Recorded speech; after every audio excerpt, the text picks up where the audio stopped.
Previously in this series of SRM videos, I've discussed the importance of having a clear reason for doing SRM. I call it the overarching purpose. And then the question of who benefits, what stakeholders are likely to be interested in from your SRM program. Now I'm going to talk about how you show them the money.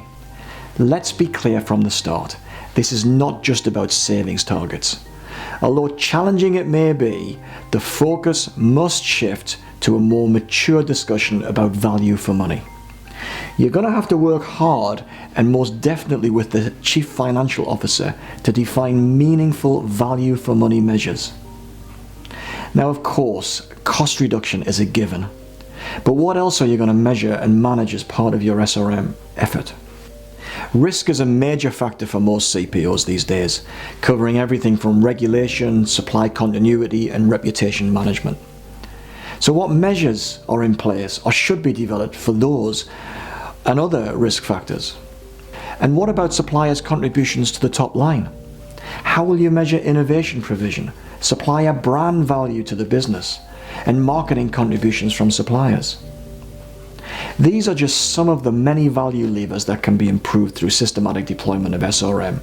And even though some are easier to measure than others, your measurement system should aim to be motivational. It should enthuse users to want to get better, to improve, not create fear of failure. Perhaps it would be a good idea to provide recognition and rewarding those involved in SRM work, the effort they put in, and the progress they make, including the suppliers themselves, sharing some of the benefits of improvement. Sustaining positive momentum and a pipeline of value improvements is key.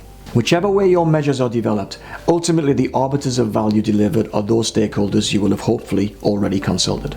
I'm not promising it will always be easy developing measures and negotiating who gets credit, or that there aren't organisational politics involved, but claiming savings and other benefits that are not endorsed by the internal stakeholders is a recipe for their disengagement and even conflict.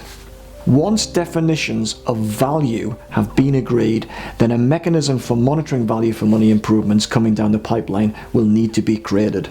And that will enable the CPO to determine not only the aggregate benefits from SRM, but which SRM interventions with suppliers are the most effective. Finally, through the diligent pipeline management of value for money improvement ideas, it will become possible to predict future benefits from SRM and enable the CPO to help shape budgets. But a word of warning.